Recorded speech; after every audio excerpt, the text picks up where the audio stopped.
Louder than I expected. Good evening. Welcome, everybody, to the City of Lake Forest Park City Council regular meeting for Thursday, June 26th, 2025. And I'll call this meeting to order at 7:01 p.m. Welcome, everybody.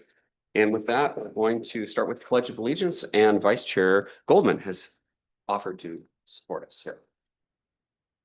I pledge allegiance to the flag of the United States of America and to the republic for which it stands, one nation, under God, indivisible, with liberty and justice for all. Thank you, everyone. Please be seated. Do I hear a motion for adoption of the agenda? I understand that Deputy Mayor Furtoni has an amendment tonight. I do. Thank you, Mr. Mayor. And I'd like to move the ordinance and resolutions for action section in front of the ordinances and resolutions for council discussion section.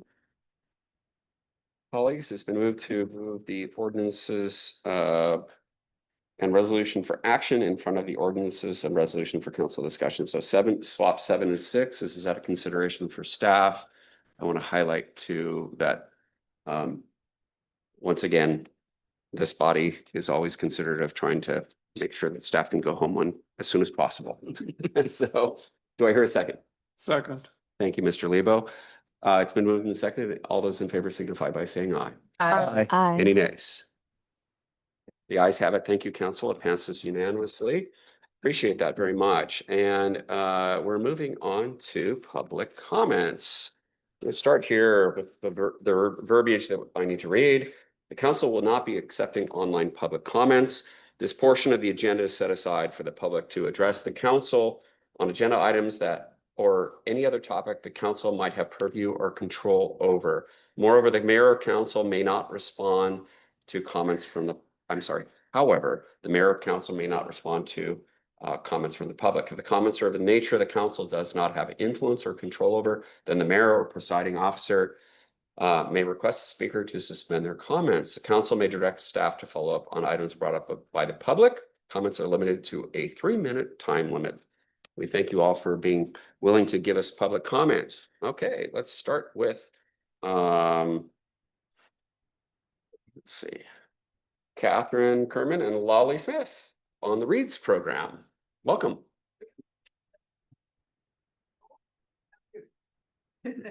Welcome. Always exciting. It feels like summer to me when we have the Reads program folks here. So thank you for coming back.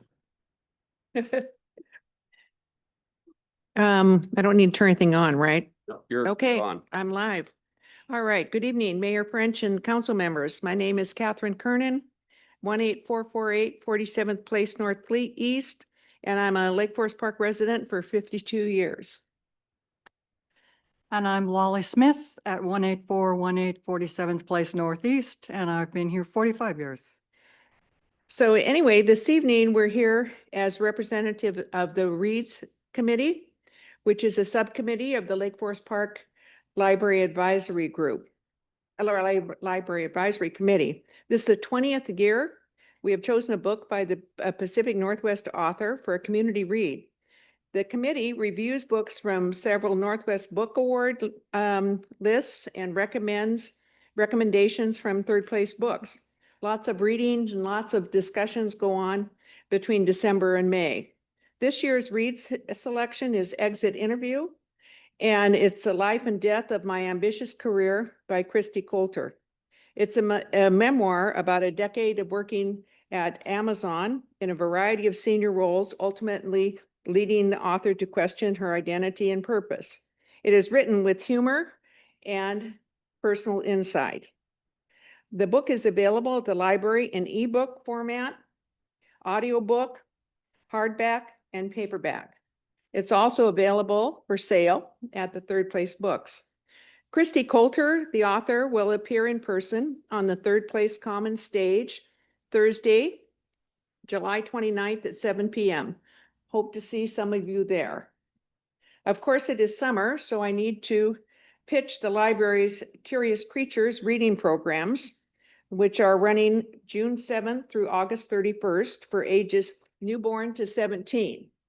Okay, there's a lot of activities on the newborn that before as pre-readers. So lots of things for parents and caregivers to do. So it's runs June 7th through August 31st, and there's newborn to 17. Prizes are available beginning July 1st. You can sign up at the library. They give you a beginning box of activities, and various activities are suggested for each grade level. And the adults summer reading program is back with book bingo. Some people had competitions last year, so you may want to challenge some of your friends and neighbors. Completing a bingo line, or for overachievers, there's blackout to qualify for a drawing for prizes. So we thank you for the opportunity to talk with you, and happy reading and happy summer. Thank you very much, Catherine and Lolly. We appreciate it very much. Is there a bingo for kiddos? There's an activity page for kiddos that looks like this, and you can pick it up in the library. You can sign up in the library, and they have either for the 6 to 17 or the newborn to 5, Wonderful. called the Curious Creatures. Thanks for your service to the community. And it also is exemplary because this is the first year that KCLS and Seattle have combined in the bingo program. So this is kind of a first and very exciting. With the little kids, they get to pick a book. It's a box. It's just wonderful to see the interest, for one thing. When we were at the market, there were several people who stopped by and picked up things. So it's nice to be partnered with Seattle. Is long history of this program. Right. One of the grand prizes for the book bingo is actually tickets to the whole Seattle Arts Lectures. Oh, Yeah, so good wonderful. luck. Well, we thank you all. This is wonderful. Appreciate you. it very much. Okay, we're moving on to next. We've got, I apologize, it's Eileen is it? Oh, you're with them. Okay, okay. Oh, I'm sorry, wish to speak. No, sorry, I had to go to the far right. Thank you, Eileen. You're always welcome to speak. Jack Tonkin. Welcome, Jack. Thank you, Tom. I'd just like to share a concern I have on how you're progressing with the levy lid process. And I don't know enough to be quite sure myself. So I feel a little out of the woods on this. I don't know if you're going to go for 1 year or 6 year. I think you're going to 6, but I don't know. I don't know what the assessment is going to be required per thousand for the homeowners, so that we can tell the homeowners what those dollars mean to them. You've done a good job of explaining why you need things, but it's general. You haven't been specific, and I think what's lacking is the specifics, and the citizens deserve to know how much money they're going to have to shell out, and then ask them how they feel about it. I know you've done surveys, but the surveys they had no values either, just innuendos of what was going to happen. And when you get out there and talk about the police, I don't think there's a body in here and the whole city that wouldn't want to make sure their bases are covered. So if you're going to vote tonight to approve the process, I think you're being a little ahead of it. And you shouldn't be going into that until you've got the numbers. You have to set the assessment. You have to know how many homes. You have to know, at least the people have to know what's the assessed values and how much it's going to cost them per year. And then if you're going for 6 years, how many dollars is that they have to invest to satisfy your debt? And finally, what is the debt? I don't know. The debt was over $1 million, then it went to 800,000, then it went to 500,000. What is the nut that you're trying to cover? What is the amount of money that you need to have? And that's critical. So then you can build your program around that. I don't know that you're doing that. And if you don't, You're not being very fair to the public. And that's my concern. You have to be a little upfront with everything you're doing like that, not just in generalities. These people are not stupid, particularly when it comes to dollars and cents. So you're going to hand them a bill to pay for the debt. Or are you going to hand them a bill for paying more than just the debt? And then are you spending some money on other things that you could just solve the debt with? And I know that you've got some lot of money available that you could pay the debt, and you're not. In fact, what you're doing is handing the debt over to the public and say, this is your problem. We've got our stuff to do. That's not right. So I hope you please think about that and don't get ahead of the game. Thank you. Thank you, Jack. Appreciate your comments very much. Let's see, last, Bryce James. Welcome, Bryce. Thanks, Tom. You bet. Thank you, council. I believe I'm the first in 4 generations that ever speak to the council, so let's see how this goes. I was reading the adopted budget, and I was perplexed that on page 5, I see this dire straits of where the revenues are outpacing, the expenses are outpacing the revenues, and that I wasn't sure what the exact number was. I read at 1,431,000 deficit, another one was 550. But that was in that first opening segment. But when I got into the numbers, and that's kind of what I do for a living, I wasn't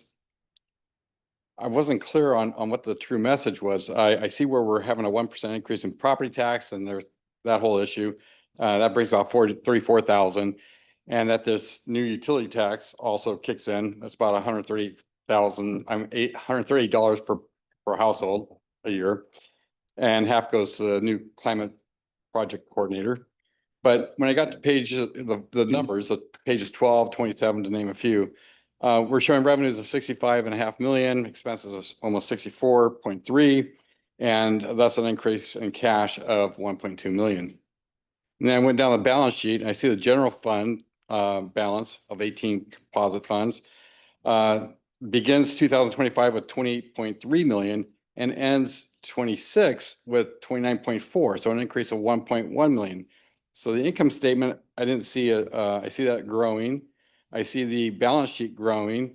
And if there's a shortfall in the future, I started thinking, well, where could that come from? And I looked at these 18 funds, and 4 of them seemed like slush funds. I'm speaking of the council contingency named appropriately, the budget stabilization, which also is named appropriately, the strategic opportunity fund, not sure exactly what that is, and the sewer bond reserve, and the bond matures, so therefore those funds should be released since there's no contingency there. And that worked out to the 2.3 million. The city's policy is to have 8% in the general fund as expenditures of the general fund, and it also shows 16% on 4 of the funds. And we're way beyond all that. So I wasn't sure what is leading to the need for a 6-year tax, or maybe a 1-year tax, but I couldn't see where that kicked in. And the 6-year forecast, i.e. by 2030, looked like the general fund should grow about 6 million. So I just didn't understand it. And in the old days, we had committees such as, I believe one was at the time called the Financial Futures Task Force. We also had the Citizen Committee for Transportation. And it seems like those should be back in play. I mean, it takes a village, many hands make light work. And it just seems to me with the high intellectual capital we have here, that there's plenty of people that could help address some of these issues, or maybe look at it differently. And so my one is to restore some of these committees and make sure there's a sort of check and balance between the people and the council, because it's easy to get stuck in that that bubble. And that's all I came to say is I'm happy to help in any way, or if there's or bring back the old committees would be a wonderful idea, and explain where the shortfall is, that to solve my curiosity. Thank you. Thank you, Bryce. Appreciate it. I believe that another member of your family came and spoke to us a couple years ago. Wow. Yeah, Laurel, right? Your my mother. mother. Yeah, Wow. yeah, many years ago. Yeah, yeah. Yeah, no, not to take away your thunder, Bryce, but yeah. Okay, colleagues, let's see. Is there anyone else in council chambers that would like to make public comment at this time? Looking around. Okay, and with that, we'll close public comments. Thank you, everybody. And with that, we're moving on to the consent calendar. Do I hear a motion for adoption? So moved? Second. It's been moved and seconded to adopt the consent calendar. Is there any further discussion? All those in favor of adoption of the consent calendar, please signify by saying aye. Aye. Thank you, everyone. It passes unanimously. The ayes have it. I appreciate that very much. It's a very long list of things here. So we're switching up item 7 for item 6. And with that, we're moving on to Director Hoffman. A momentous day, Mark. Thank you, Mayor and Council. Yeah, you're welcome, Director Hoffman. For the record, Mark Hoffman, Community Development Director. This is the 5th event in the last month and a half at council for the specific to these 2 ordinances. And we only made 2 changes that were directed from the last meeting, clarifications, not revisions or changes. So what we have in the packet tonight is actionable. The recommendation obviously is for approval, but I wanted to take a moment to give context and not repeat past presentations. And I've already forgotten, Kirsten Peterson is of SCJ is available for any discussion or questions tonight. They've been a great assistance to the community in framing these amendments. I view it as 3 parts. One, at a high level, policy and goals that were captured for housing, specifically adopted last December. And then the specific implementation amendments are in these 2 ordinances. It specifically meets 3 bits of legislation, House Bill 1110, and then the ensuing cleanup bill for middle housing, 1337 for accessory dwelling units, and I don't know the 5258, we'll call it, Senate bill, for unit lot subdivision. And we realize there are many more, and we've had discussion of parking lot, which brings me to the 3rd phase. There is more work coming. This is a good framework or backbone complying with mental housing and ADUs, but it is intended to be built on both under a learning curve. This is new for every jurisdiction and Olympia, and we intend to modify it as the community demands going forward. We've seen great interest from property owners at the right level. We've achieved 2 very admirable items, and that is when we started, it was clear, let's do this, prioritize it, but not to a detriment of critical areas and trees. What we have offered and recommend does exactly that. But it also supports these types of housing. So we have nothing new tonight. We're asking for action. We're grateful for all the effort that you put in. I'd like to take this moment to thank SCJ and Kirsten, but we're available for any further discussion you might have. Thank you very much, Director Hoffman. And a reminder, council, that we have a deadline looming here on the at the end of the month. And with that, let's open it up to questions. Do you have any questions or comments? Start with questions from Director Hoffman, please. Budget Levo. Thank you. Actually, it's just to express appreciation to the wonderful work that our volunteer planning commission members have undertaken over the last several months. It has been a heavy lift. They have been thoughtful, deliberative, and want to express great appreciation for their work. Also want to express appreciation to our Director Mark Hoffman for the staff input, late days and many hours, and as well to our consultant did I get this right? SCJ. Mhm. And as always to our city attorney for her guidance and keen knowledge of the law to make sure that we were always in bounds. Thank you so much. And again, we benefit so much from our volunteers in the city who bring such a wealth of information and concern and discussion to make our city always livable, approachable, and a great place to be. Thank you. Thank you very much. Councilmember. I started to say Vice Chair, Deputy Mayor Furtani. Thank you, Mr. Mayor. And thank you, Dr. Hoffman, for the work that you and your staff have put into this, as well as the Planning Commission, echoing Councilmember Lebo's comments. I just want to take a minute to point out that, there's been articles about how we're only doing the minimum amount necessary to fulfill the law. Even that minimum amount takes a huge amount of time.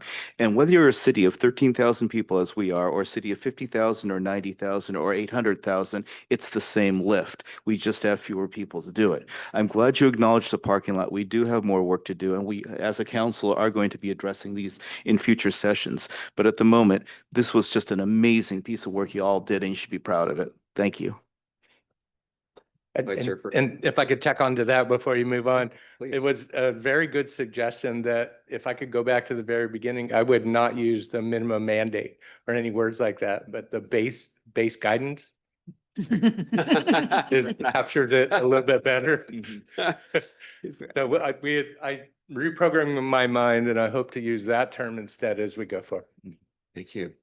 Vice Chair Goldman. Yeah, I will echo my gratitude to you, Director Hoffman, and to the Planning Commission. I think these are a good pair of ordinances. I think they will help with increasing the amount of affordable middle housing in the city. You brought up the parking lot. I am excited to see what the Planning Commission comes up with down the line. But that is down the road. And I think for now, you should take a victory lap because you have been very busy between the comp plan and the sign code and now middle housing. So enjoy the victory. So no, I think this is a really good pair of ordinances. Well, tomorrow, I start on the next round. The mayor's leadership showed a picture of a puppy kind of sprawled out, dozing. And I I'll be thought sleeping in the sand. July would be that way, but Yeah. tomorrow, going into the next planning commission meeting, I think we're already going to get started. Oh. Thank you. Yeah. Councilman Riddle. Thank you. I was going to make some joke about some amendments I'd like to make to this, but I don't want to do that to you tonight. What we have here it's a phenomenal revision to our code that does address the base mandate, and it opens us to the conversations going forward of those parking lot items. It doesn't preclude any of those. So I look forward to continuing to work with you after a few nights of good sleep. And I want to say that these types of code revisions oftentimes take a lot longer. And the fact that coming off of a comp plan update, working on other comp plan updates going forward, it's just the work that has been on your plate, the Planning Commission's plate, the entire staff has been a lot. And to see a really good piece of code come out of it, that yes, I think council has some ideas too, but to have this in front of us be a really good piece of code is really impressive. And I look forward to continuing this discussion as to the parking lot items, but for today, victory lap, it's worth it. So thank you very much for you and everyone who was behind this and got us here today. We very much appreciate it. Thank you. Councilman Well, she's just gonna hoot and holler. Okay. No, just to clarify for our people out there listening, the base guidelines are what we were trying to adopt, and going forward carefully, the planning director had to make sure that there was no unintended consequences to any of the things that they're implementing. And I wanted just to make a point of that because the unintended consequences could be serious. So it's better to be careful than not. So thank you very much for your work. Thank you. Thank you. Ashton, did you have your hand up? Yeah, Yes, we're good. is the internet okay, or am I coming in? Yeah, no, you're fine. Okay. Yeah. Okay. You're- I had expressed my appreciation at the last meeting, but I just want to again throw that out there that I know how much work you guys did. I got to see the sausage making, and especially coming after comp plan and all the special meetings. I mean, the foot has been on the gas for months, for over a year. So just thank you so much. And just to echo too what was talked about, the unintended consequences, I think there was a lot of robust discussion to get to where we're at, and a lot of different viewpoints taken in, and it's great because there's a lot of notes to kind of help with the next phase of where we're going to look, and there's a lot of community involvement. So I think that's something that we can be really proud of, and thank you so much for putting together this great piece of work. Thank you, Councilmember McCartney. Appreciate that. comment Or I was going to make a motion. I was going to make a quick Oh, comment go if I ahead. could Yeah. echo just the sentiments of my colleagues here. Huge thanks to the Planning Commission and SCJ, Planning Commission particularly because they're volunteers. And I want to get huge shout out to Director Hoffman. He jumped on a moving train last January. January 6th. Yeah. 8 a.m. And he and how many seconds? Minutes and seconds, Mark? I was He right jumped on on a time. moving train, inherited an enormous backlog, and then a very large group of moving targets that came from the legislature. He has done this with distinction, dignity, as well as having to field the day-to-day operations of the department, which includes things like all sorts of things you can't even imagine sometimes, honestly, including human remains. There's other things, right, Mark, that we've had to deal with recently. So I would just want to give Director Hoffman a huge thanks, and we'll save our applause until after this passes, you all, but for what he's done. And we do appreciate it, Mark. You've done it with distinction and grace and absolute professionalism. So thank you so much, Thank you, Mayor. Deputy Mayor. All right. It's with great pleasure then that I move ordinance 25-1309, middle housing. You want me to read the whole thing? Probably for the record, we should. Yes, Okay, please. let's do that. I wish it was somewhere that was. There it is. I have it up. I could. Oh, you want to go ahead? So if you're okay with me stealing it from you. You can steal it. Go for it. I will move ordinance 25-1309, amending the Lake Forest Park Municipal Code for consistency with recent Washington state legislation for lot subdivision. We're here second. Second. Are there any further comments or discussion? Hearing none, all those in favor of adoption of ordinance 25-1309, an ordinance of the City of Council of the City of Lake Forest Park, amending Lake Forest Park City Municipal Code for contingency with recent state legislation for lot subdivision, signify by saying aye. Aye. Any nays? The ayes have it. It passes unanimously. Deputy Mayor. All right. So look that one up, sorry. Okay. I'd like to move ordinance of City Council of the City of Lake Forest Park, Washington, amending the Lake Forest Park Municipal Code for consistency with recent Washington state legislation for middle housing and accessory dwelling units. Do I hear a second? Could you give an ordinance number? Yeah, ordinance. Oh, sorry. I'd like to move ordinance 25-1310. Second. Thank you. It's been moved and seconded to adopt 25-13-1310. All those in favor signify by saying aye. Aye. Aye. Thank you, Councilmember McCartney. Any nays? The ayes have it. It passes unanimously. Now you can give everyone. Way to go. Thank you all. Thank you very much. Thank you Dr. Hoffman. for all your Yeah. great help. Envision that golden retriever sleeping in. I'll show you all the picture later. Okay, thank you, everybody. We're moving back to item number 6, ordinances and resolution for council discussion. Item A, resolution 25-2021, providing for a ballot proposition to be submitted at the general election of a proposition authorizing the city to levy regular property taxes in an amount in excess of the limitation provided by chapter 84.55 RCW for public safety services beginning 2026. And with that, we will tee it up here. Give me a second to get back to my slow PDF here. Hold on a second, folks. There we are. So tonight, colleagues, first of all, in the context of this discussion, I want to be just broad strokes of this. Keep in mind are the rules under the governance manual. Please, if you have a question or comment, make it brief. Allow your colleagues to speak before you continue. I want to make sure that we don't have any situation where some colleagues are not feeling as though they have enough floor time we're gonna just, we can go around the horn with that. Would you like to lead the discussion just for this part?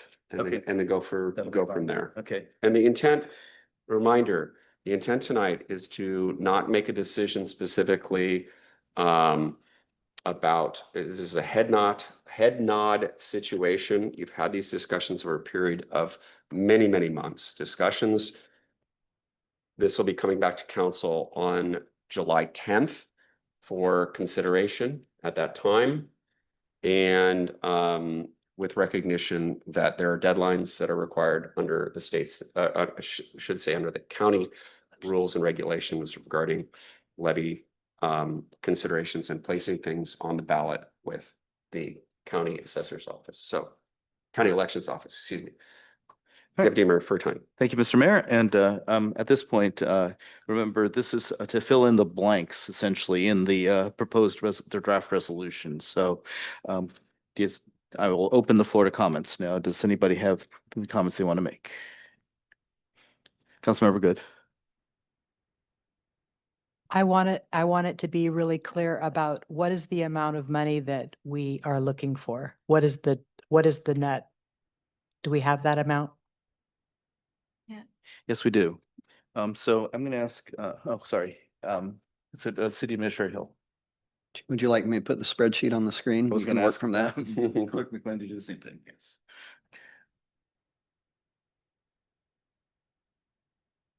Clean up my. So can we make that a little bigger? Yes, I will. Oh, shoot. Oh, stop share. Again. There you go. Yeah, thank you.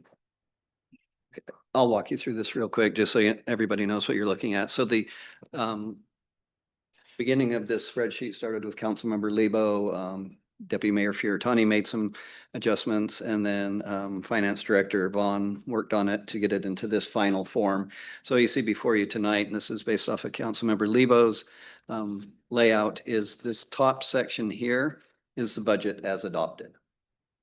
And what you see in each biennium is revenues to expenditures and the variance carrying through 2032. In this lower section, what you see are the same things, but adding back in 455,000, which was cut by council and the administration during the budget process to try and narrow that gap. By adding that back in, you see revenues to expenditures and the delta going out through 2032 as well. So you can see there's a significant difference between those two. The way this works is we can plug in any levy rate that council wants to consider. That will give you the levy rate, dollars that would be generated, showing you the balance, and then a running balance. So you can see as the levy continues, if you put it really high, obviously you're gonna have more money than you needed and you would have a running balance. And then we can walk down to this portion, which will show you $914,000 is the median home value in 2025 in Lake Forest Park. And as we plug in levy rate, you would see the increase, the monthly and the annual cost to a homeowner based on 714, 914, and 1.1, just 200,000 either way of the median. So that's what you have to work with. Thank you for that summary, City Administrator Hill. So to answer your question, Councilmember Good, right now on the screen, because the levy rate set at 0, that variance that's in red, basically, that's the debt that we're looking at. 822,699, Right, in the, right, at the end of And- next year. and that's estimated annually across the years. Well, and then go to, yeah, as you go to the right, yeah. Mhm. Councilmember Riddle. To clarify, those are biennial numbers. Remember that these are always 2 years at a time. So annually it would be half of that. Correct.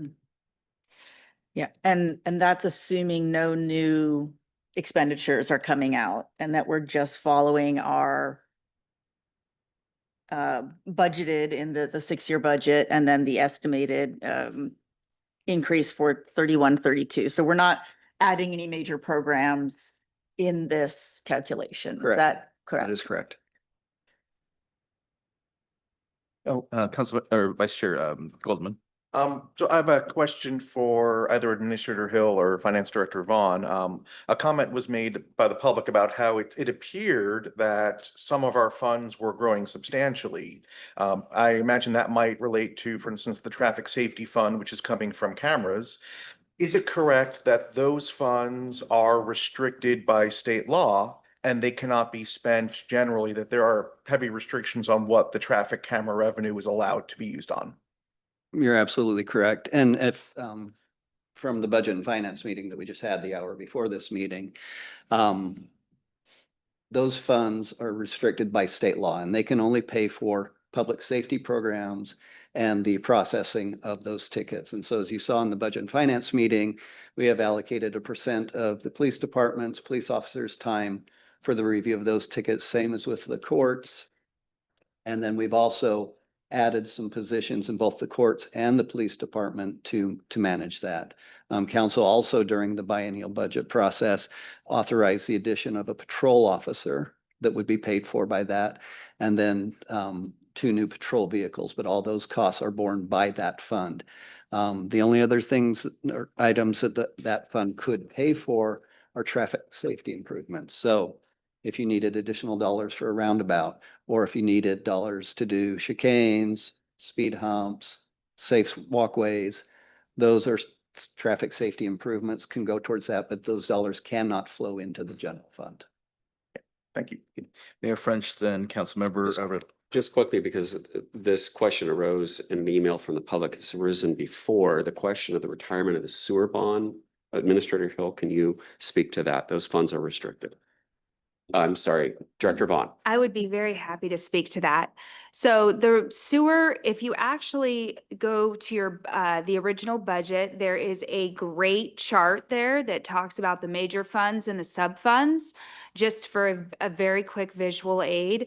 But I'm going to walk through it, but just to refer back to that. So there's a chart in there that shows very visually that you have major funds and our sewer bond reserve is part of that fund. Therefore, it has to stay. There's little sub funds in that chart that have circles, and that's everything underneath. So even though our debt is paid for our sewer bond, those funds cannot go anywhere else besides that major area being within the sewer capital. They have to stay there.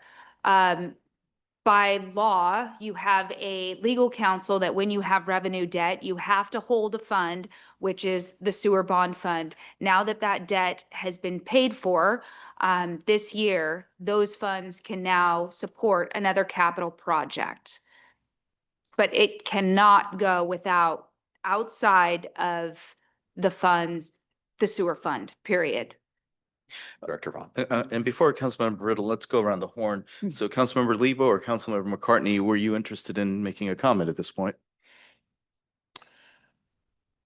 Go ahead. Thank you. So a couple things about this. The biennium of 2031, 32, we're proposing a 6-year levy. So it would not include the biennium of, or pardon me, would not include the year 2032. Is that correct? That's correct. So that if you looked at, in consideration of trying to understand what a 6-year levy increase would need to be to cover what we see as the shortfall, you would only include half of the biennium of 2031, 32. It's been a long day. Yeah. Is that correct? yeah, So there- that when you look at, for example, what's missing is if you had, if you added a new column between E and F that represented the total of that period, then you would have a sense of how much money you would need to generate over a 6-year levy to make up that gap. And so it'd only be half of what it is in column E, 2031, 32. Is that correct?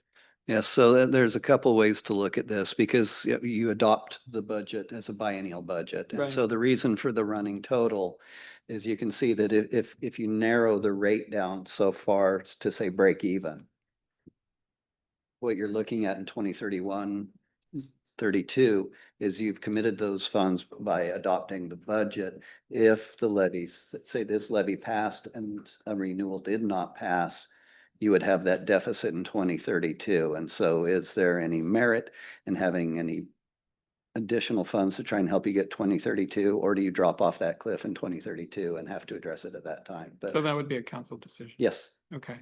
If there is, if we could add a total so that you have a sense of how much money you would need to raise to make up the difference. And I think you'll see as we plug numbers in, you'll see that in the running balance.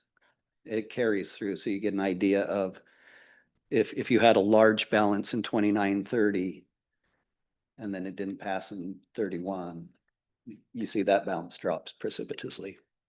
I'll walk you through it when we get there. So just taking chair privilege here, I've asked Clerk McLean to punch in 32 cents for the rate. Oh, it's okay. Sorry, City Administrator, if you could. Oh, it's Yeah, over there. Okay, sorry. He's just hosting.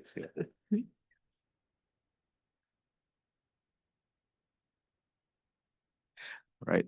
So what I want you to notice is that, especially if you look at the balance using 2025 AV, which is row 9, with or without the with or without the restored funding, so it's either row 9 or row 20 you can look at. You can see that basically that's what we're calling the fiscal cliff, where we're going from, for instance, without the restored funding, the balance using 2025 AV goes from about 1.8 million in the 29-30 biennium down to 24,000 in 31-32, and in the bottom one it goes from 1.3 million to a negative number. So that's the fiscal cliff. That's that effect of not having that second year of the biennium included in the levy lift. And to Councilmember Lebo's point, you'll see that the levy rate on line 18 and 31-32 is half of what it is in the previous year. So that math has been done. So you see that you're only collecting 1.8 instead of 3.5. And just to point out for the public that the way the spreadsheet was put together is you have a 3% CPI increase. And you see how that grows over time, 3% on top of 3% through each biennium. So that's why you see the increases through the levy rate. All right. And actually, Councilmember McCartney, did you want to make a comment? Okay. All right. So Councilmember Riddle, go ahead. Sorry about that. No, it's okay. This is all great conversation. So I think going back to what Director Vaughn was saying, that we do have funds that have to stay within their column of use. This is just looking at our general fund. So this isn't looking at the entirety of the budget because again, those monies aren't interchangeable. So we're looking at just the general fund. So it's not the girlfriend fund, it's not the gluten-free fund, it's the general fund. And when we look at it that way, it really kind of helps us understand that the other funds may seem like they have money in it, but we can't touch it. We can't move it. It's for those that use the old envelope budgeting method. You can't steal from one envelope, put it in the other and have a, the state won't let us do that. So we have to keep our money in this envelope. And then the other comment that came up was, how is this a 1 year? Is it a list? Is that, as I understand it, it is because we've added a CPI, it's technically a multi-year levy lift that is temporary. So we determine a starting amount for the lift, which would be the 0.32 as the example we have on here. And as you can see, that green bar that goes through and ends with gray, that is an estimate of what the CPI might do to that levy rate. So that is a 6-year, multi-year levy lift, but it is temporary. In the 7th year, we lose that extra collection amount. We go back to our original trajectory as if we had never done the lift. So it is a multi-year temporary that only goes into the general fund. So that's kind of the parameters that we're working with in the spreadsheet and as we have been talking about, but I wanted to be kind of clear about that. We talked about using MRSC and so I just went and revisited to make sure I gave you guys the correct information. When it comes to that, I think the one thing that we're looking at these numbers, and thank you for all those. This was a group effort to get the spreadsheet up and running. I absolutely love it. I'm a spreadsheet gal myself. The one question that I have, and I think I know the answer to this, but when we end 25-26, without the levy, if we have a zero levy rate there, we have, and I've got a version of this open, so we have that $822,000 discrepancy between revenue and expenses. And we are accommodating that with the unallocated funds. Is that something, we're Yeah. covering that right now with our unallocated funds? Yes, council balanced the budget and that variance with unallocated fund balance. And so this doesn't show us that unallocated fund balance that has remained after that 23,000. Is that Doesn't- correct? Yeah, this does not reflect the balance in the Perfect. general Okay. fund. Correct. So it's just, it's independent of that, which I wanted to be very clear to myself and to others, that it does not include that unallocated fund. So when we are looking through here and coming up with our numbers, I think we just want to remember when we see red, we're eating into that. And that's part of what we're trying to avoid here. And that's because we're trying to balance this operating budget. So we're not using one-time funds to fund ongoing needs. So when I look at this budget, or this spreadsheet, that's what I'm gonna be looking for, is are we continuing to eat into our one-time funds for ongoing operations? That's all I have to say at this moment, unless we want to change up some numbers. Does anybody else have any questions or requests for a different set of numbers? Councilmember Lebo. To Councilmember Riddle's point, she mentioned the unallocated fund balance. And I think it would be useful for the public to understand what our unallocated fund balance is for our general fund and how it's grown over the years. And those are the result of tax dollars, whether they be local or federal or state tax dollars that have grown over time. And that unallocated general fund balance has grown significantly over the past few years, which speaks to the financial stability of the city, but also represents hard-earned money from our taxpayers.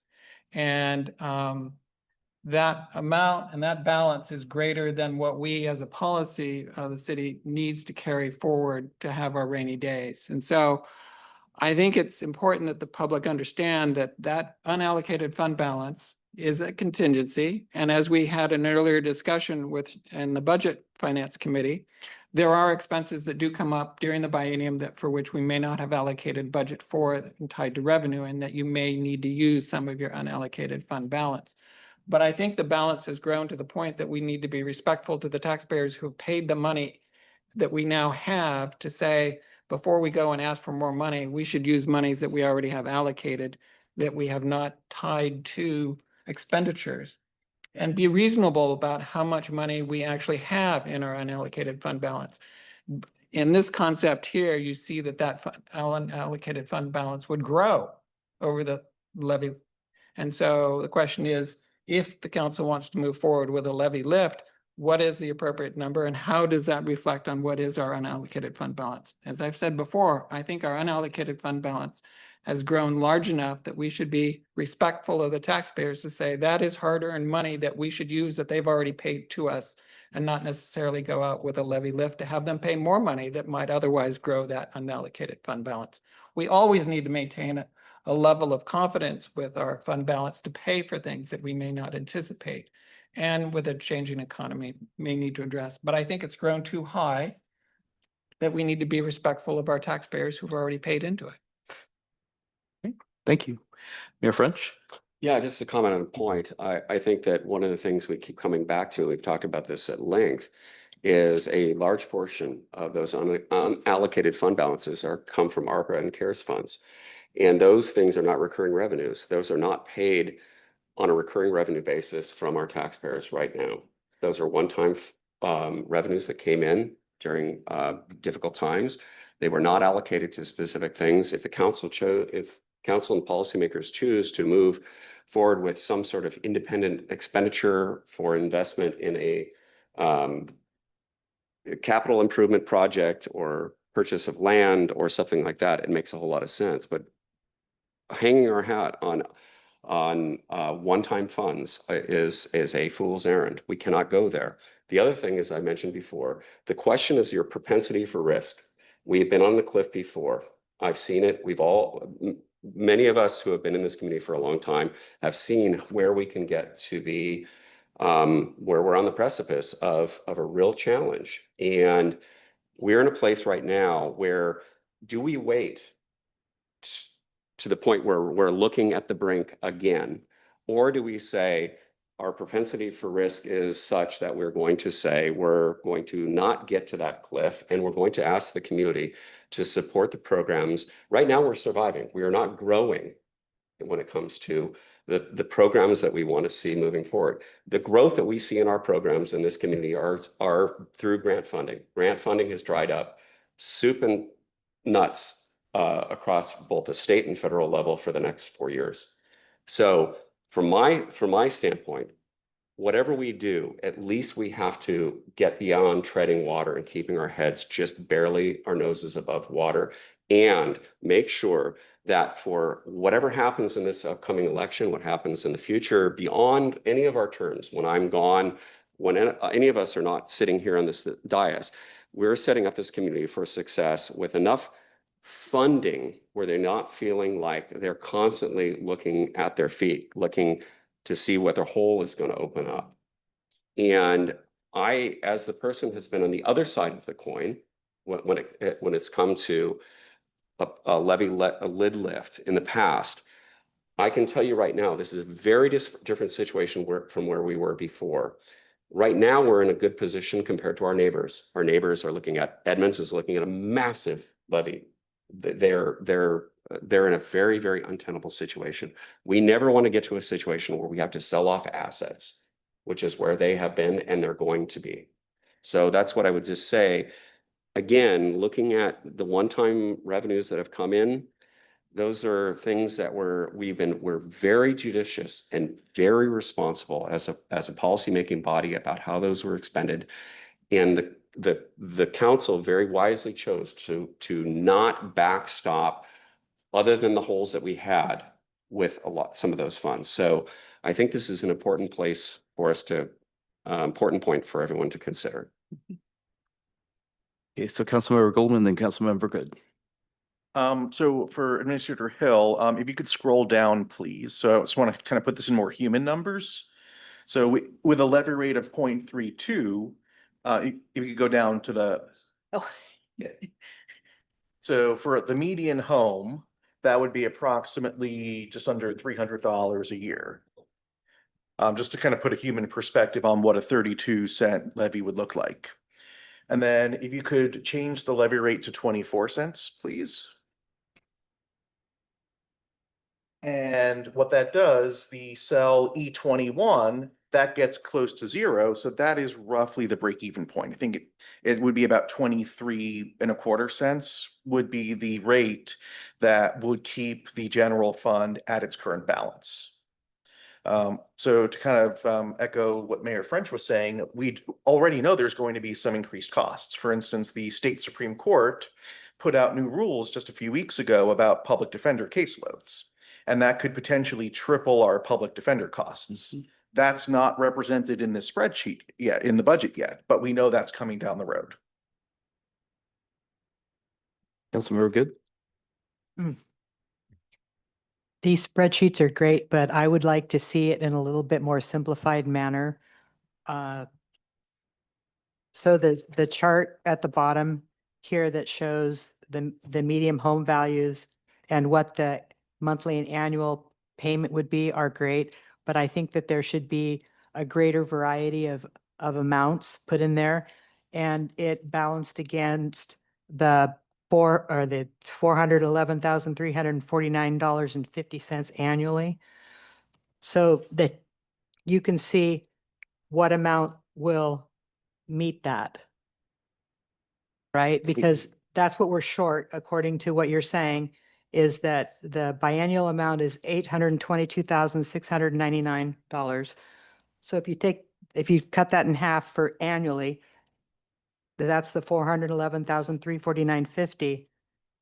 So if you have a chart that shows exactly this chart, but has a variety of amounts in there, I think that the 0.32 will, might be much greater than is needed. So we might be able to get where we need to be with a lower amount, which a lower amount now would be more sustainable for longer term than the higher amount.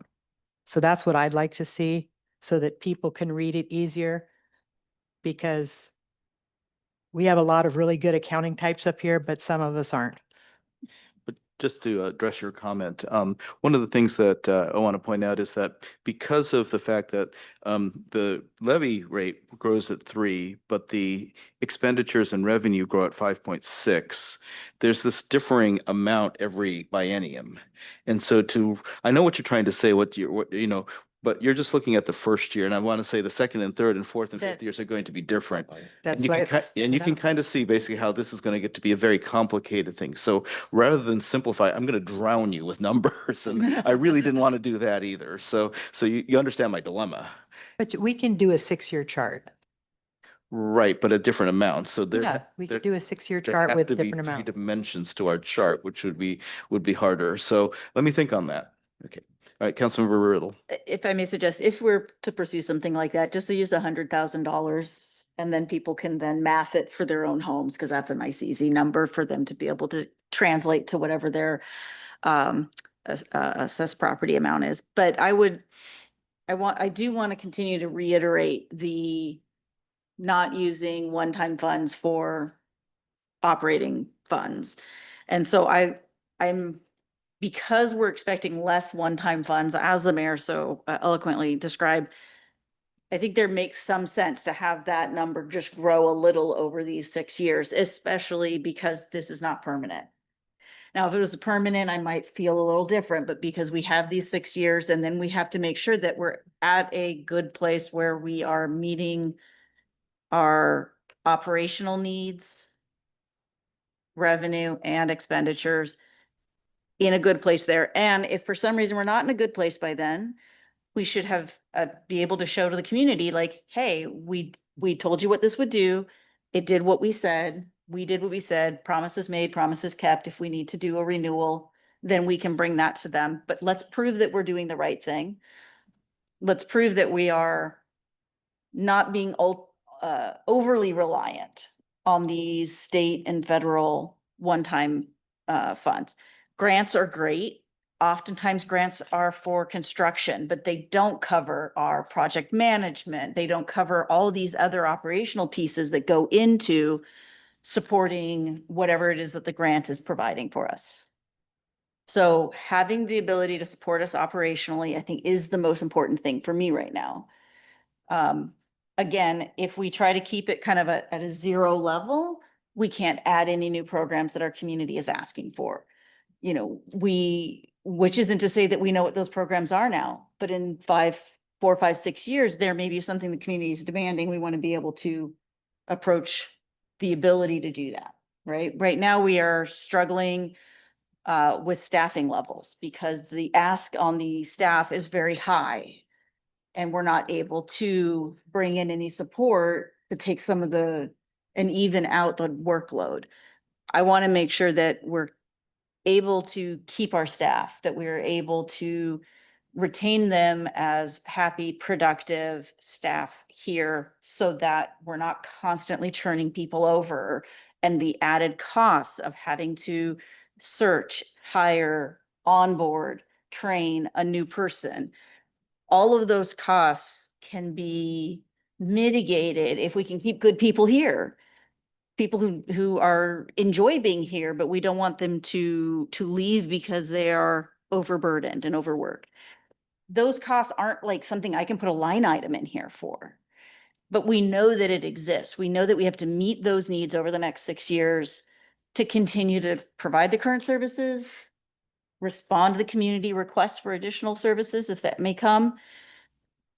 So I don't want us to just skim right in under at the 0 level. I want us to actually be able to run our city how it needs to be run. Keep our staff happy, make sure that when someone calls the city that there is a quick response for them and that somebody isn't overburdened and gets back to them next week. this is what I want to make sure that we are a grade A city.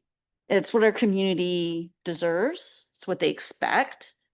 And I think we can do that for a very minimal investment from each individual.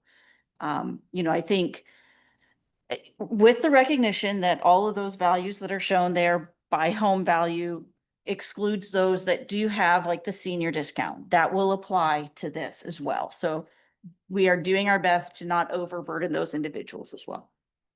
But I don't think we should just be skimming right in because we know it's the needs out there. Mayor French? Yeah, thank you, Mr. Chair.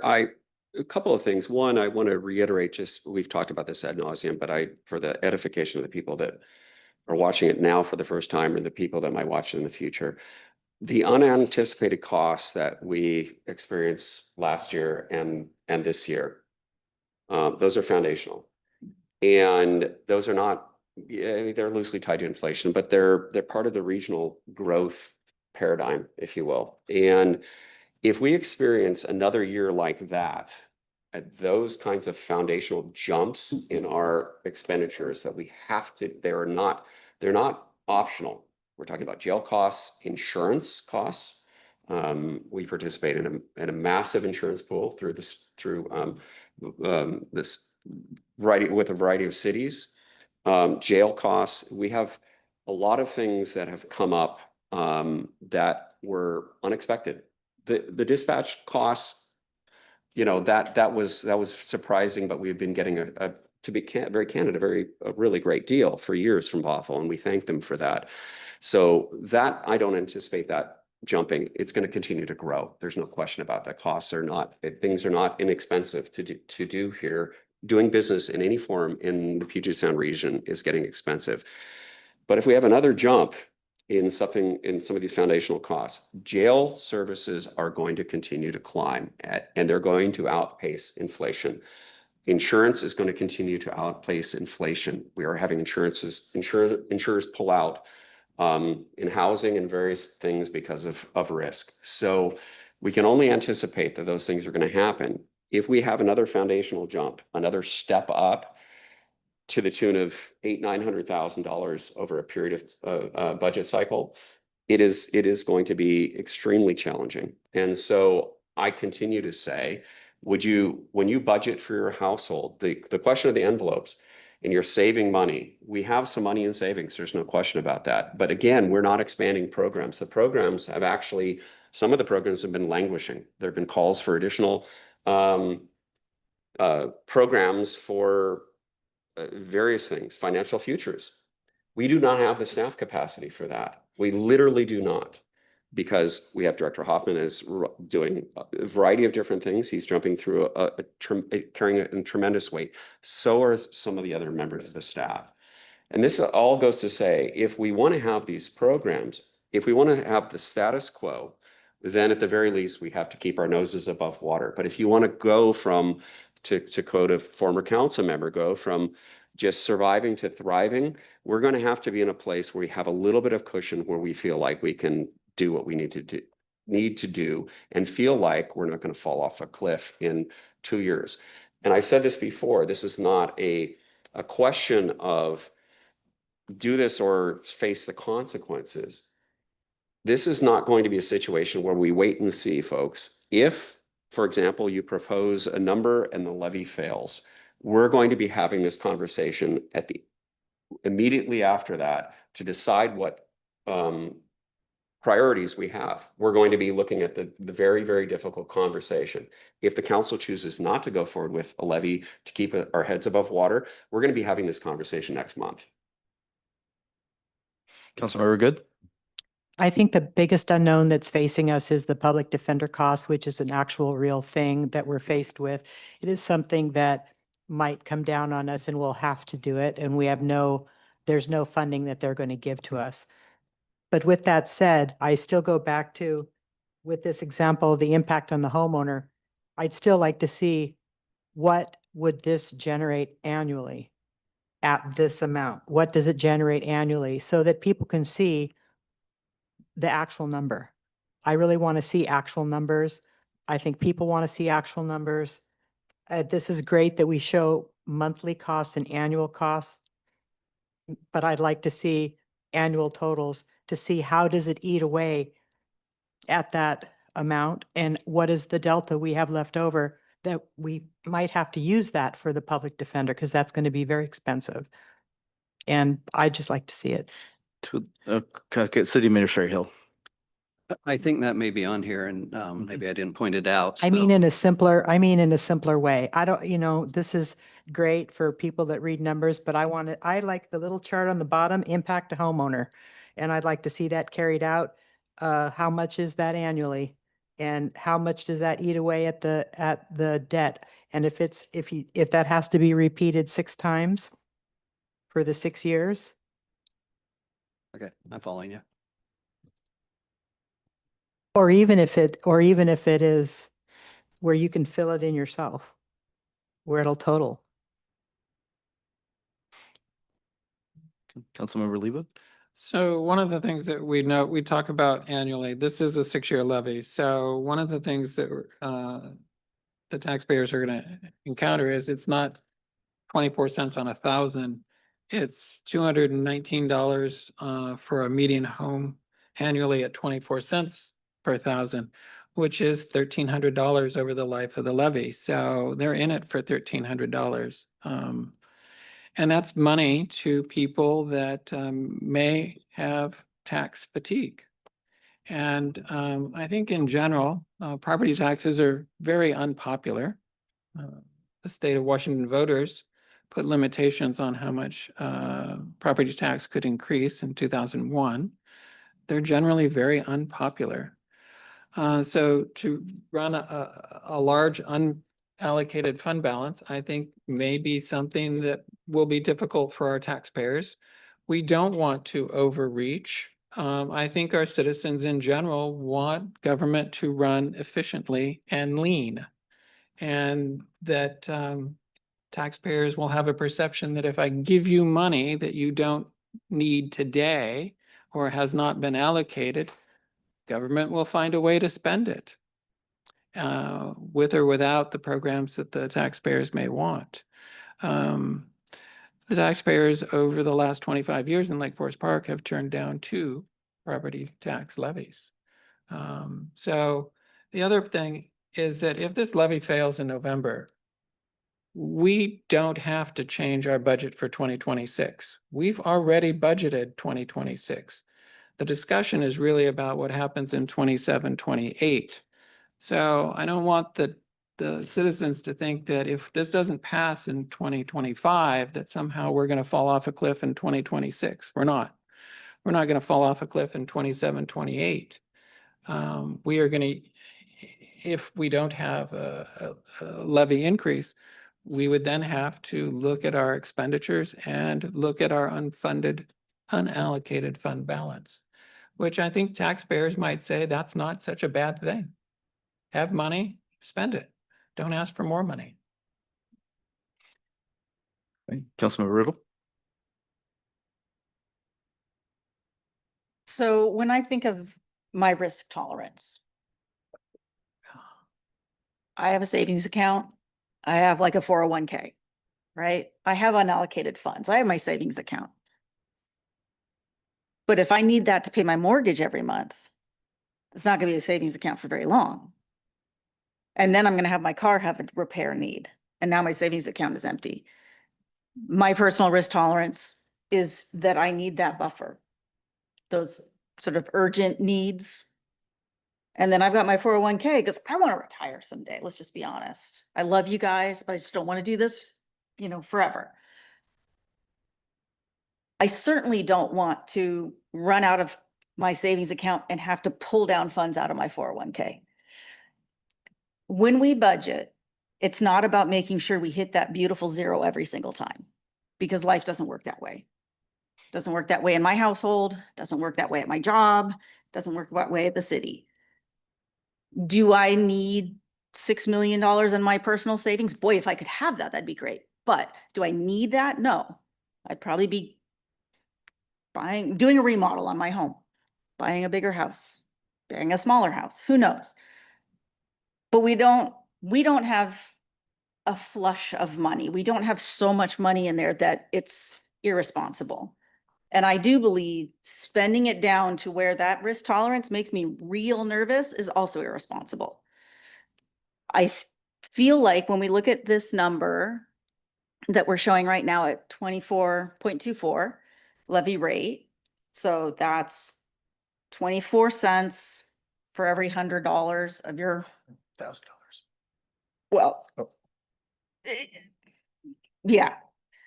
So essentially it's $24 annually for every $100,000 your house is worth.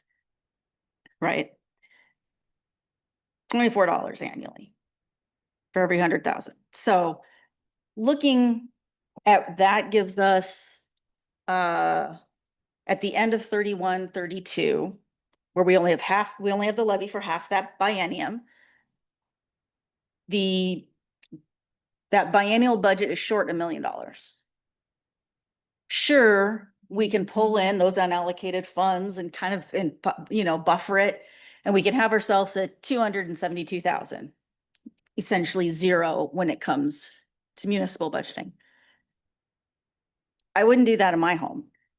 I wouldn't budget myself till I had zero savings, zero ability to take care of ourselves. Now, there's still some carryover of current unallocated funds, but nothing's getting cheaper. So looking at something closer to that 32 cents, if you wouldn't mind, city administrator, of updating to the 0.32 in that point. Yep. So again, $32 for every $100,000 your house is worth. It's allowing us to still be in the negative, if you will, at the end of 31, 32. I mean, this isn't irresponsible spending or collecting of money. I mean, we're still technically looking at an unbalanced fund or general fund, but we haven't depleted our carryover. We still have that buffer. We can still address challenges. We can still address new needs that the community finds. To me, this is more responsible. It's more realistic. I understand that spending down that feels right. But once you put in the trajectory, spending it down is just, even if we delay it a year, I mean, we're still gonna have the same problem. And money's cheaper today than it's gonna be in a year. Plain and simple. Right, thanks. Councilmember Good? Has anybody figured out what the public defender cost would be for us if it were to be enacted? As a Councilmember general. Goldman was correct. It would be about 3 times based on the caseload that they carry today and the cuts to their caseload. They're at about 400. One public defender can do about 450 misdemeanor cases a year. So, And it's going to go to about 150. but what would the Sure. cost be to what would the labor? Currently, we be? pay just over $10,000 a month for public defenders. So How it'd many be public defenders would we need?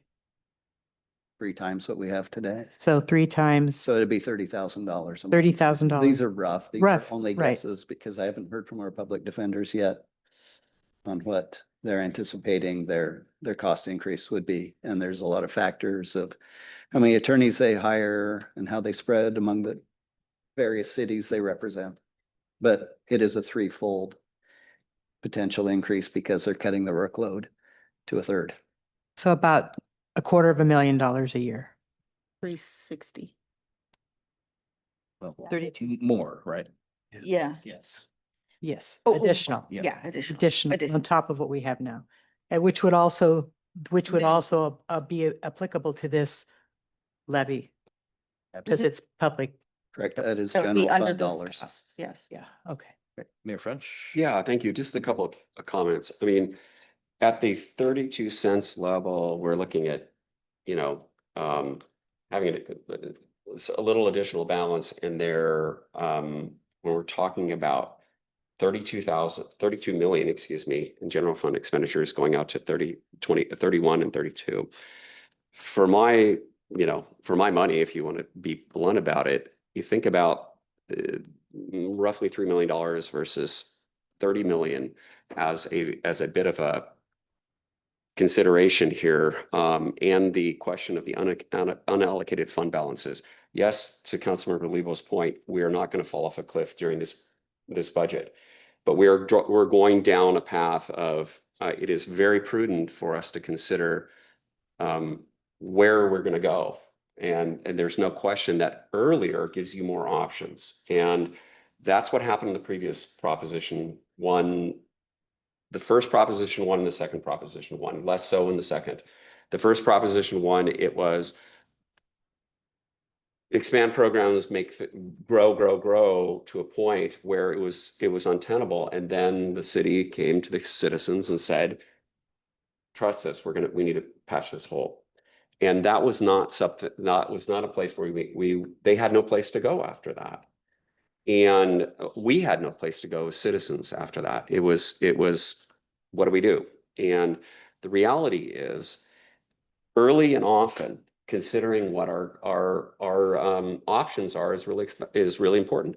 I have to be very candid with you, policymakers. The budget process last fall, many of the questions that have arisen over the last few months should have been asked during the budget process. I'm going to be very blunt about that. The administration brought to you cuts. The council very graciously embraced those cuts. And I think that there was opportunity for even more robust discussion. And now to do it in the context of where we are, because as time passes, it gets more difficult for us to pivot. I think it's important to recognize that when we're talking about at any of these levels, the question of median home value of even at over $1 million at $356 a year, it's not inconsequential to many people. I understand that. I do. At the same time, I also recognize that we have the programs that we are running in a place where staff members are doing double duty. We have City Administrator Hill who fulfilled responsibilities of our Public Works Director for more than half a year. We do not have a Public Works lead. We have our Public Works Director and part of that is not only because of hiring and being competitive in hiring, but it's also because of HR questions. We need more HR personnel to bring people in. Then we need to be able to provide competitive salaries to compete with our neighbors who are stealing staff from us. So I would just say it really is going to come down to where we are as a community and what we want from the services of the city. And I think the city and the citizens have said in conjunction with each other that they value a level of service that is commensurate with their needs. Passport services are providing a tremendous success to this community. It's incredibly valued to everybody. Hats off to Clerk McLean for expanding that program. It's providing revenues to the community, to the city, and offsetting other issues. So I would say, again, it really comes down to a question of where is it that we want to be going forward? But I'm not thinking about 6 years from now. I'm thinking about even in the immediate future here, 18 months from now. Those questions are going to happen regardless of what happens with this discussion. Councilmember Golden. I'm wondering, would now be a good time to show the one pager to explain how we might spend the revenues from the levy? Absolutely. So which one? Well, the most recent one has a 24 and a 32-cent column. Okay. Clerk, McLean, are you able to pull that up, please?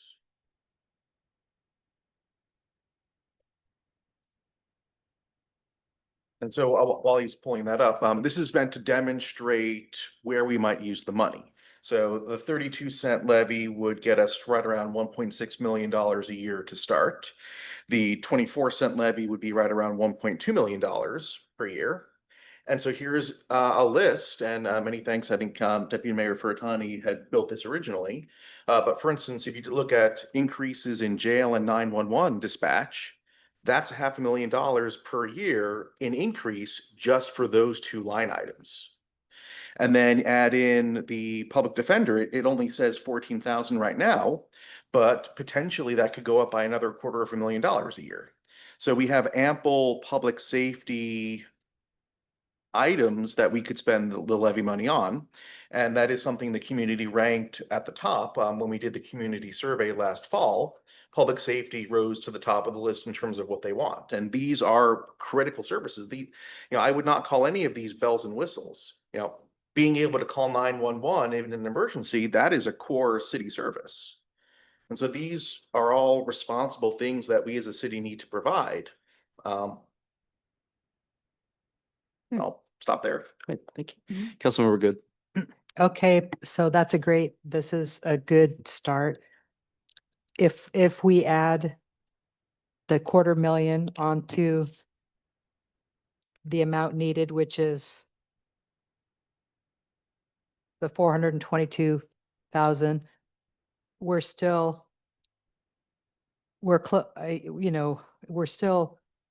pretty far over that amount with even the 24-cent levy, correct? So annually, am I not tracking? I'm not seeing the 422. So biennial amount that's needed to hit is 822,699. That's biennial. So if you cut that in half, it's 411,000 and some change. And then if you added a 250,000 onto that with the public defender, the potential public defender, a good chance that it's going to hit us, that is 600 and some odd change to break even, right? Actually, I'm going to point out that you're getting your 822 figure from the 2025-26, and we're not charging, of course, the levy this year. Okay, so I'm just trying to pick an amount. Right, pick 822 then. Okay, if we picking 822, then double my numbers. You're still going to be Over $1 million. over $1 million over what is needed. Yeah. So maybe I suggest that we look at other levy amounts that are not as high. Oh, Councilmember Riddle. I think if we look at the second section, which I apologize, it's you're already off the screen, but of the spreadsheet, if we look at this part of the spreadsheet that restores the funding that we cut this biennium, that changes the picture a little bit. These are things that originally were wanted in the budget. It wasn't one-time funds that we cut. It was cut because we needed to get ourselves to a place where we, again, felt comfortable we weren't tapping into our savings as much, right? So that brings back an additional $450,000 that we have to find funding for. Then all I am saying is I would like to see that in an easier format than a bunch of rows. I would like to see it simplified. What number are you?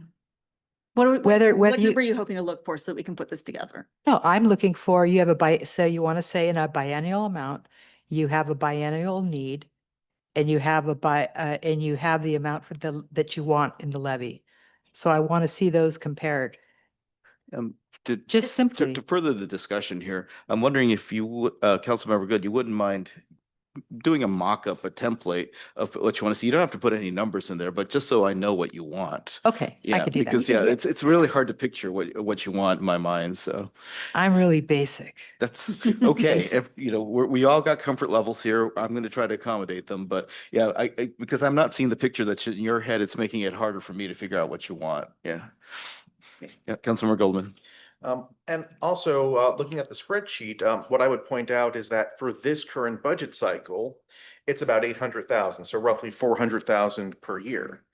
If you go to the projected 27-28 biennium and you add in the $450,000 for things that we need but we sliced out, all of a sudden that's jumping up to $2 million deficit for that budget cycle. So $1 million per year. So it's a moving target. The amount of the deficit is increasing in each biennium. And so I think that's why some of us, myself included, are proposing a high enough levy rate that yes, it's more than enough for the first 2 years, but then it's only slightly more than enough for the next two, and you're getting closer. Now, each biennium, your levy is not buying you as quite as much. Yeah. Councilmember Lebo? So we've, in the preliminary draft resolution, this is a public safety, levy lift. My recollection of the 400,000, 455,000, biennial was for HR, costs. And when there was about $900,000 reduced from the mayor's proposed budget, of which about 400,000 of that was police vehicles, which we've otherwise developed a program over the next 6 years without that funding. So we just need to be careful when you represent to the citizens that if we're gonna say we want to put back that HR position, is that really public safety? Now, you might argue that a portion of it, but is all of it? So one way to balance the budget is you just shift monies to say, you know, this is public safety, but I'm just going to use it as all part of the general fund, and therefore have money to fund these other positions and programs. So I think we have to be careful about what you say to the citizens, to say what this is for and how you're going to do it, because it's recognized that a portion of the HR would be public safety, but not all of it. Actually, I want to differ with you on that, but I'm going to take chair prerogative here. The fact is that talking with our current HR director, it's taking her twice as long to vet our police candidates, simply because there's not enough of her to go around. So I'd argue that basically the 0.8 FTE HR help that we were going to get, that has been cut and is in the restored part there, that which is why I'm looking at the second table, would literally basically help with public safety. You're right, it's not direct, but it is indirectly. The block right now is indirect. Councilmember Riddle. So I think to sort of take that to the next step, we're hearing from our police chief that they're processing 20 to 40 candidates for open positions. We already know that we're going to have some retirements coming. Processing and vetting those candidates through the HR process is a robust process, and we want it to be. We want to find police officers who know what it means to serve our community. We want police officers that fit the culture of community policing, that are, you know, okay with responding to a noise complaint and helping that person understand how to go through the normal code violation process with the city, because it's not a criminal offense, it's something that the city handles. We want to find officers that are okay with that. They like doing that. They want to be engaged with the community. They enjoy the fact that community members wave at them when they drive on patrols. Finding those amazing officers sometimes involves finding someone who needs to go into police academy.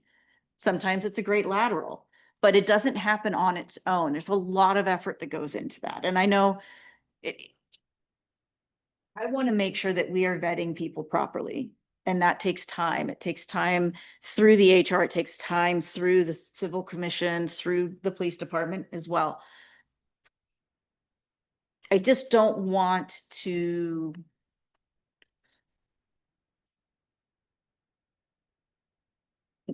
put ourselves in a position where we are open to the risk of missing a good candidate or letting a less than ideal candidate for our community come through. And that takes things like HR. And it takes somebody who isn't overworked to be able to do that work. So to me, it truly is public safety. I like finding unicorns, and if that takes some time and that takes effort on a person and their time here in the city, and they should be compensated properly, and they should be able to take vacations. I don't know. It just, to me, it makes perfect sense. And dollars. Thank you. Thank you. Councilmember McCartney. Hi there. Hopefully I'm not cutting out here, but Oh. I've been trying to digest a lot that's going on, so I thanks for all the points. I have a couple thoughts. The first one, I don't want to lose sight. I don't want to take us down a different rabbit hole, but I do want to make comments on what I believe it was Bryce James had said about a financial future tax committee and having that kind of guidance. I just would like to underscore and echo that. I think that's a really wise comment because we are talking about something that is so impactful to something very personal to our residents, which is their pocketbooks, and to have more input and more comments and more opportunity for insight. I think that is a wise thing. So I just want to leave that comment there. The other thing, as we're talking about different amounts, just in this last month of digesting these conversations and, not being a part of the council, I'm really thinking from what our residents are going to be hearing. And again, I've had ample opportunity to hear from everyone. I've been a part of the meetings. I don't think that is going to be the opportunity of every resident we have. And what we're going to be able to share with them is such a short piece of information. And I don't disagree that there is any need for an additional HR. I absolutely see that. The support for the safety. I mean, there are a lot of needs, and the staff at the city is doing amazing work, and they're doing it with less hands than they should have. So I think that expressing those things to residents is going to be difficult. And then if we were to come out with a levy amount that is showing a little extra cushion for the potential, which again, I'm not arguing whether that's right or wrong. I'm going simply to the idea of what can our residents take and what are they going to incorporate. And if we come out with a levy rate, whether it's higher or lower, the potential of it not passing, which if history is any indication, it hasn't been successful in the past. I think that there could be trouble there. And so what I'm trying to say is with that 0.32 versus the 0.24, I mean, from my perspective of a resident looking at this and looking at the numbers and how is this balancing out, I think, if we want success for funding in some way, I don't think that there should be a lot of cushion in there because that is not going to be easily, I don't think it's going to be easily grasped by residents or desired. All right. Thank you for your comment. Okay. Anybody else? All right. Wow. Talked you all out. That's amazing. Okay. Thank you everybody for your robust comments. I love the debate on this. I think, Councilmember Goldman. Sort of a process question. As I recall, the goal for tonight was to kind of get to a general head nod about the rate that the council would like to move forward. Mhm. Is that still the goal for tonight? And if so, how should we take that? Well, I think the way that we're going to facilitate that is I'm going to start with a number and see how many head nods I get. And if I don't get enough, I'll lower the number. And I think that's really the Dutch auction method of doing this. So. All right. So, I guess basically the number on the table right now is the 32 cents that was originally proposed. So, I would like to see basically, I guess we can't do a show of hands, can we? We could just do a head nod? Don't No vote. vote. Okay. Just, head Yeah, nod. head nod. Okay. I'll slide back so you can see better. Okay. All right. If each person addresses that number, I think you will then understand if they are in favor or not. Okay. There you go. All right. So if I could ask each council member in turn, thank you very much, Attorney Pratt, by the way. If I could ask each council member in turn to say whether they could support a 32-cent rate or not, that would be wonderful. Okay, go. Councilmember Riddle. From the calculations here, I think the 0.32 levy rate increase provides us adequate buffer for where we are if we restore the cut funding, which I think is essential for the safety of our community. Okay. I'll just start down the table then. Councilmember Good. I think the amount is too far in excess of what's needed. Okay. Councilmember Lebo, I do not support a 32 cent levy lift. Councilmember Goldman, If I understand the need to have that cushion, I think it's a little bit too big a cushion, so I'd like to see a little bit lower. okay. Councilmember McCartney,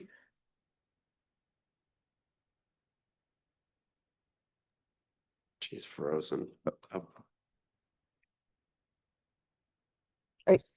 sorry, you're breaking up a little bit. Sorry, I do not 32. I think that's too high.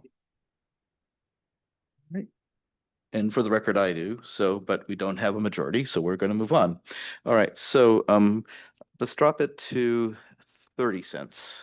So if, City Administrator Hill, if you could drop it to 30. he's got it. Great, thanks. Okay. Okay, so since the question is about the cushion, we now see the cushion. All right. Does anybody want to start this one? Councilmember Good. I do not support 30 cents. I do not support 30 cents. Councilmember Riddle. 30 cents. I would support 30 cents. Councilmember Goldman. Still a bit high, but I would support 28. Okay, so I'll put you a no for 30 though. Okay. All right, and Councilmember McCartney. I do not. All right, and for the record, I do. All right, so dropping to 28 cents. Starting with Councilmember Good. I would support a 24-cent. Okay. Councilmember Goldman. Yes, for 28. Okay. All right. Sorry, Councilmember Lebo, I just skipped you. I do not support 28 Okay. cents. Councilmember Riddle. I support 28. Okay. And Councilmember McCartney. Not 28. No. Sorry, you broke up.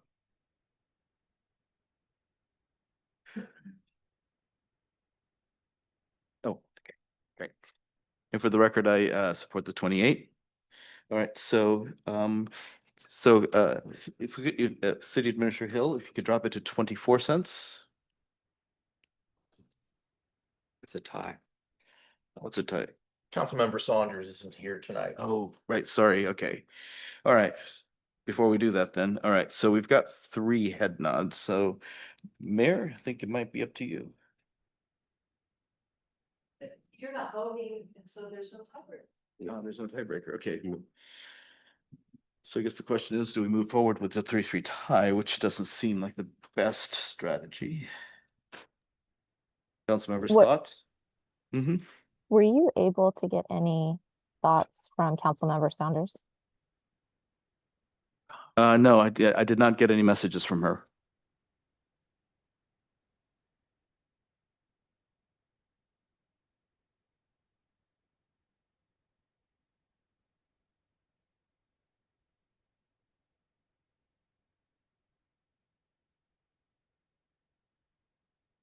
Right, hearing no comments on then we'll just continue with the Dutch auction. My feeling is that if we're going to try to actually get the community on board, having a split council is not a good look.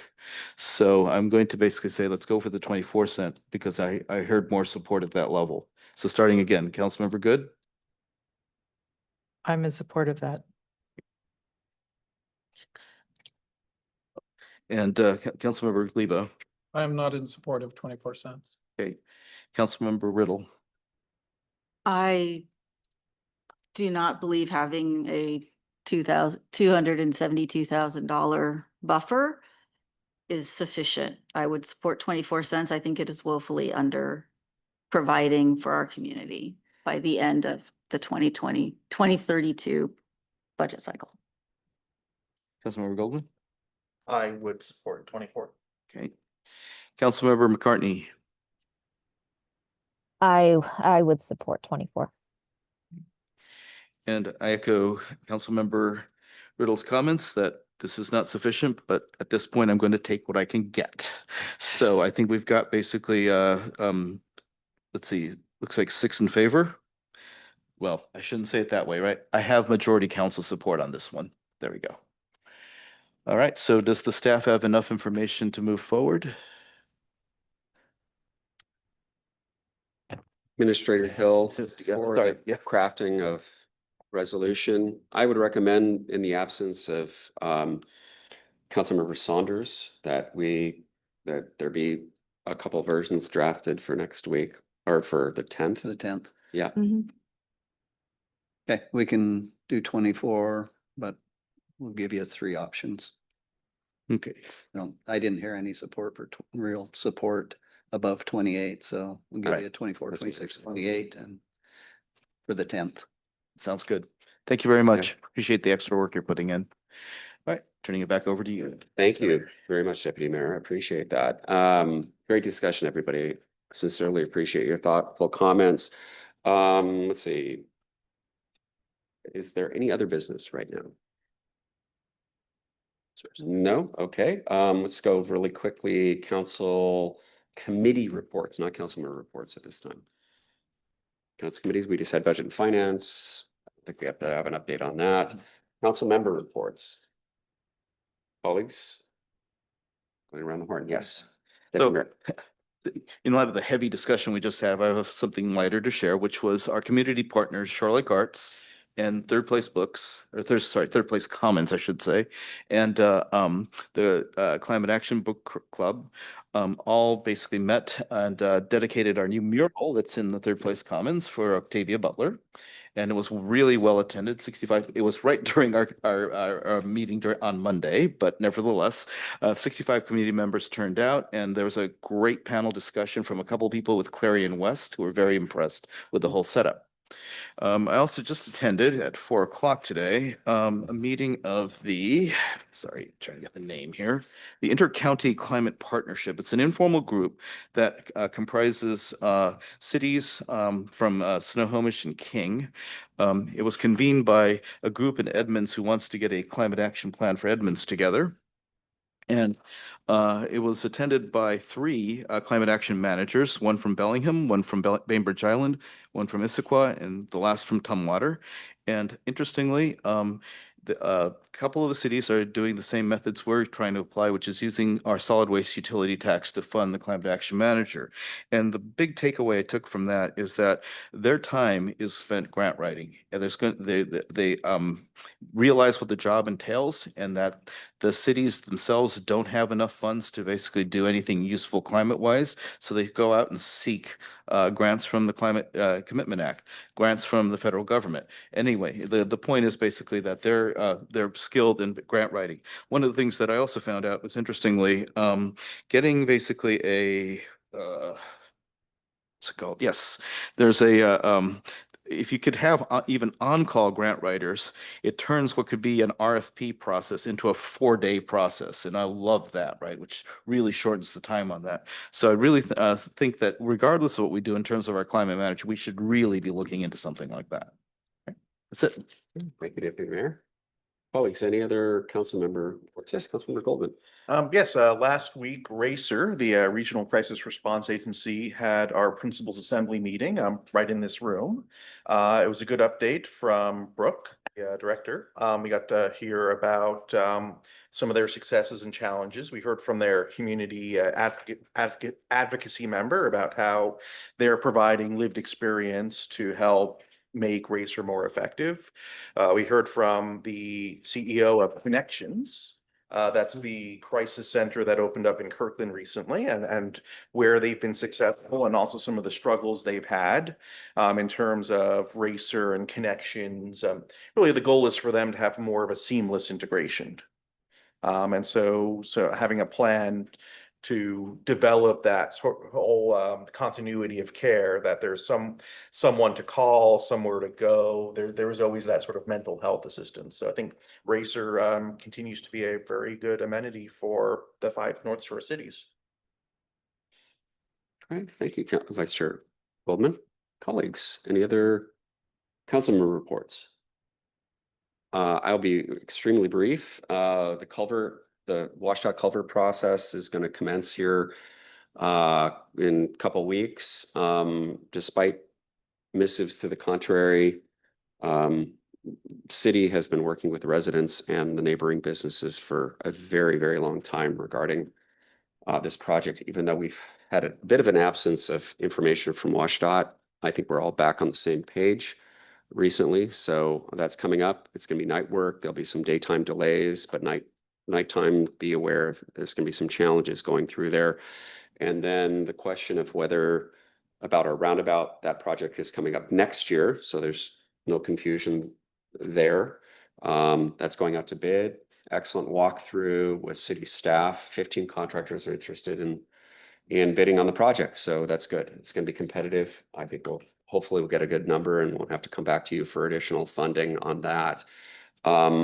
We had place marked a meeting for the 30th of this month as we're finished with middle housing, budget discussions and considerations there. Unless y'all want to have a meeting on the 30th, I'm quite amenable to punting that one and moving on. And we'll see you all on the 10th, I believe it is. Couple other things just really quickly. The kiddos are all out of school. Please be careful out there. It's getting warmer.